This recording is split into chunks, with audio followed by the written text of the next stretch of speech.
Hollywood has officially entered its "we're not crying, you're crying" era because Predator Badlands just face-planted over 68% in its second weekend. That's right. The one movie that was supposed to be Disney's fourth quarter miracle has now joined the rest of 2025 flop parade.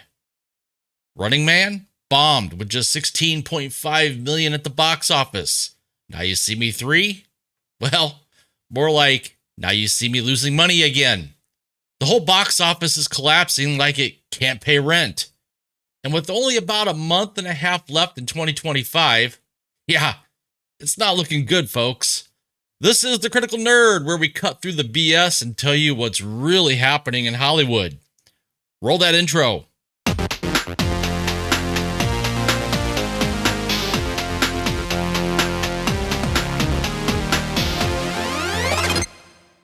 What's up, everyone? Welcome back to The Critical Nerd, the last safe space on YouTube where we break down Hollywood's financial disasters with the same care and attention that Hollywood writers put into deleting male characters. If you're new here, welcome. Stick around. While you're at it, if you would, this will help me out with the YouTube algorithm.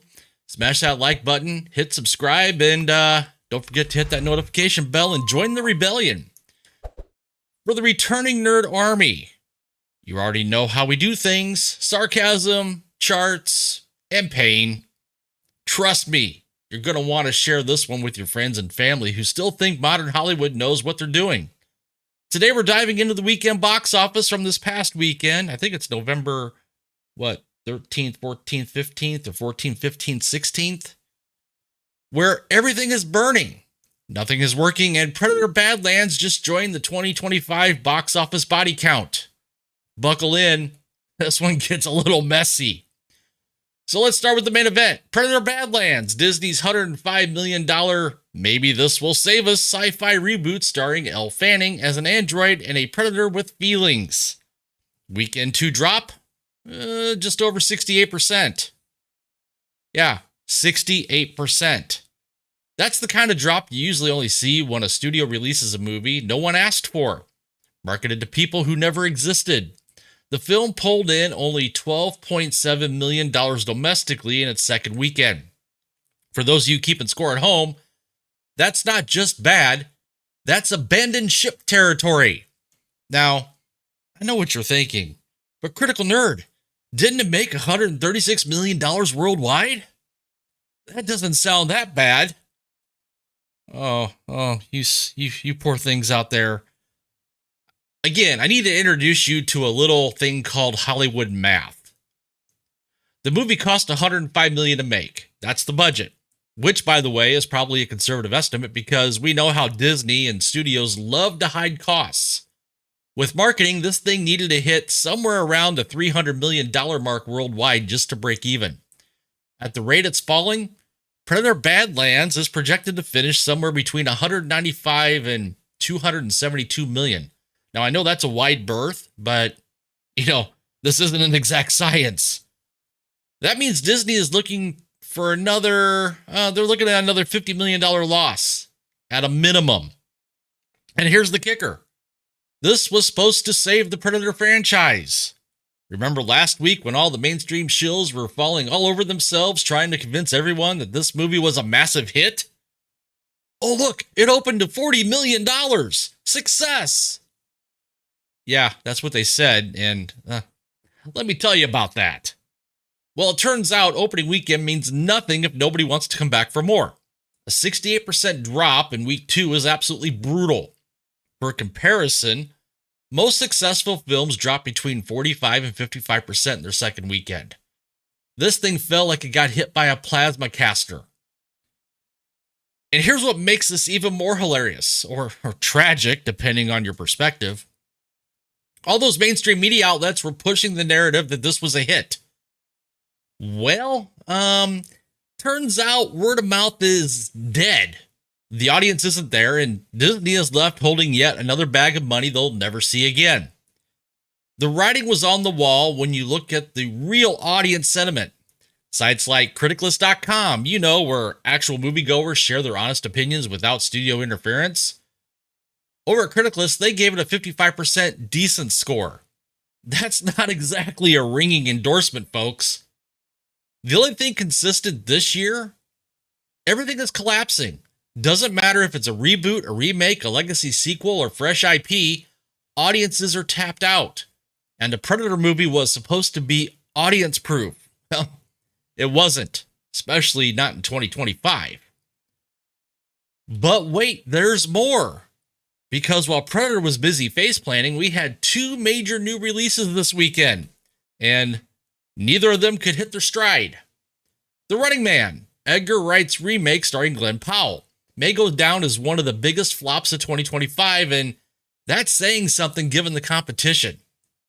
Now, according to Deadline, the film's opening was so bad, it didn't just underperform, it detonated. Yeah. The film opened to a pathetic $16.5 million domestically. We're talking terrible tracking, no audience interest, and a theatrical debut that made the original 1987 cult classic look like Avengers Endgame. Cosmic Book News said the numbers collapsed. Geeks and Gamers called it a catastrophe. And I'm calling it exactly what it is. Another Hollywood remake nobody asked for. Now let me put this in perspective. Paramount was hoping for $24 to $25 million opening weekend. Some projections had it as low as $20 million. It couldn't even hit that. Globally, it limped to just $28.2 million against a $110 million budget. Do the math, people.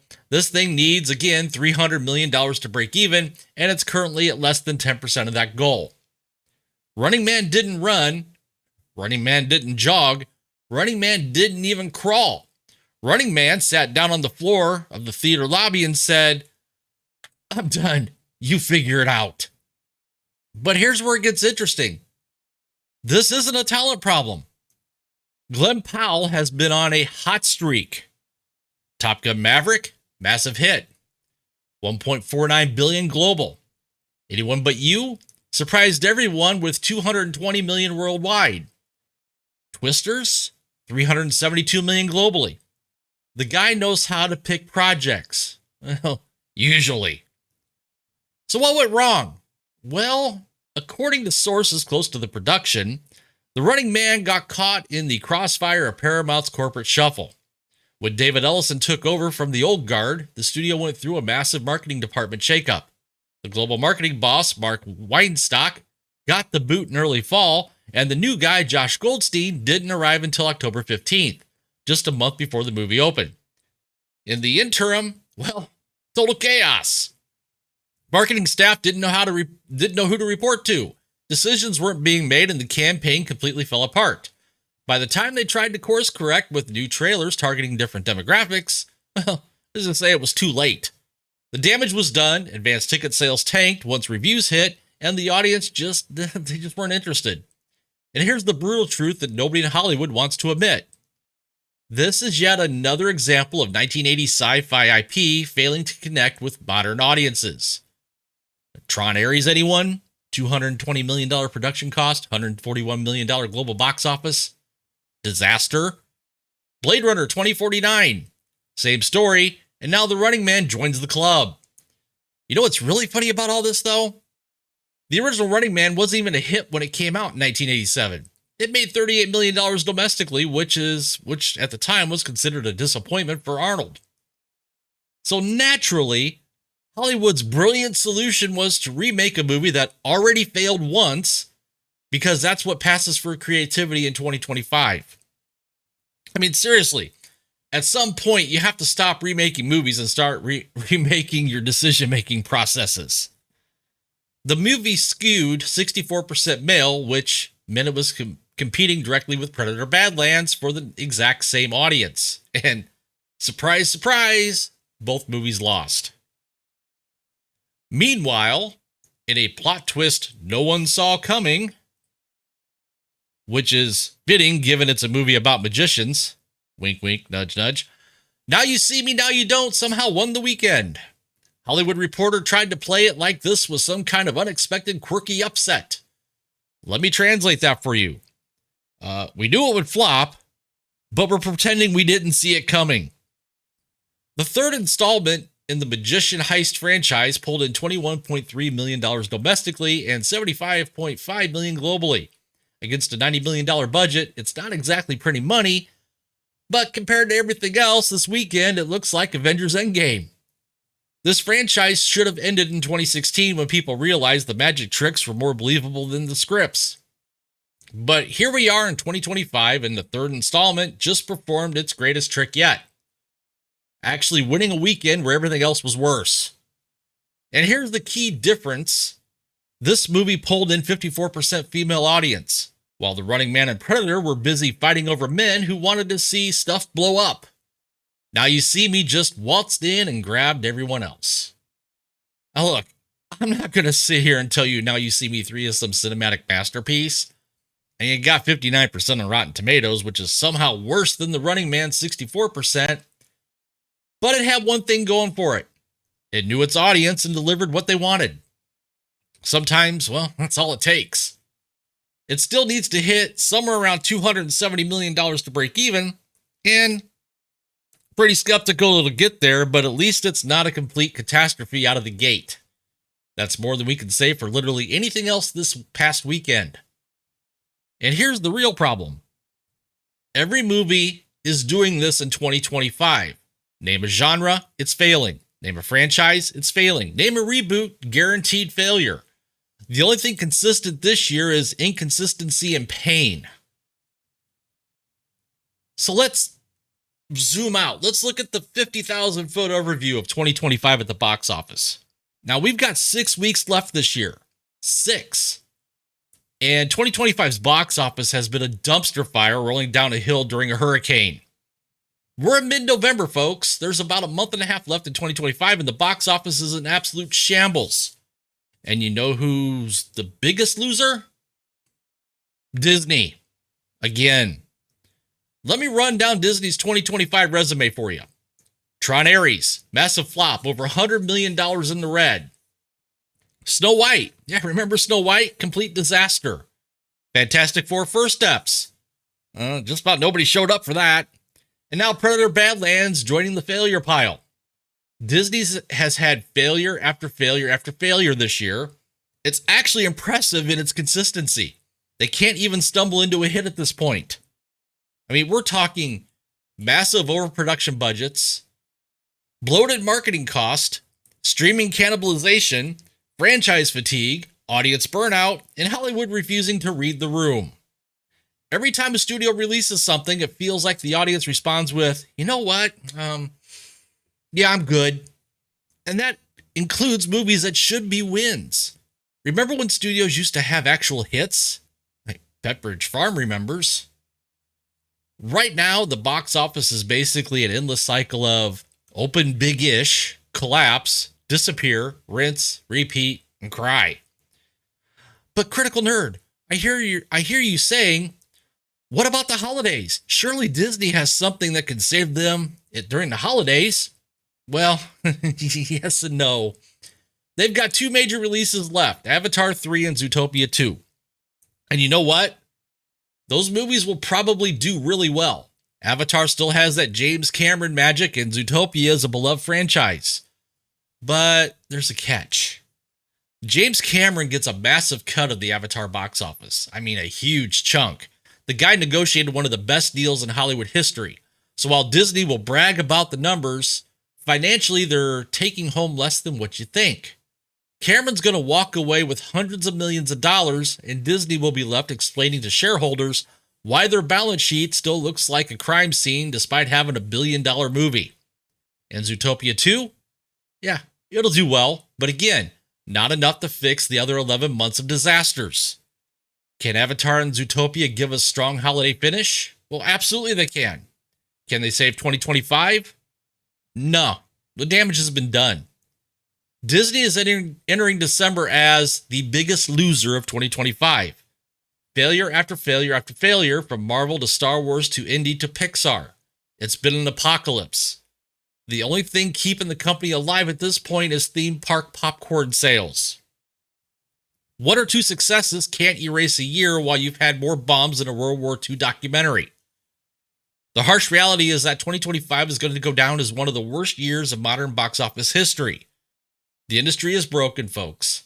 Studios are greenlighting massive tentpoles with bloated budgets, doing zero market research to see if anyone actually wants these movies, and then acting shocked when nobody shows up.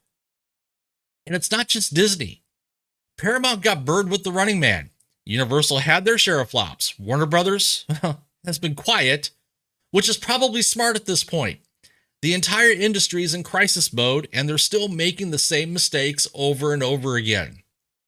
You know what the real problem is, though?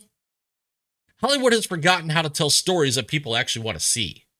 They're focused on deconstructing beloved franchises, pushing messages over entertainment, and chasing trends that died 5 years ago that they've completely lost touch with what made movies successful in the first place.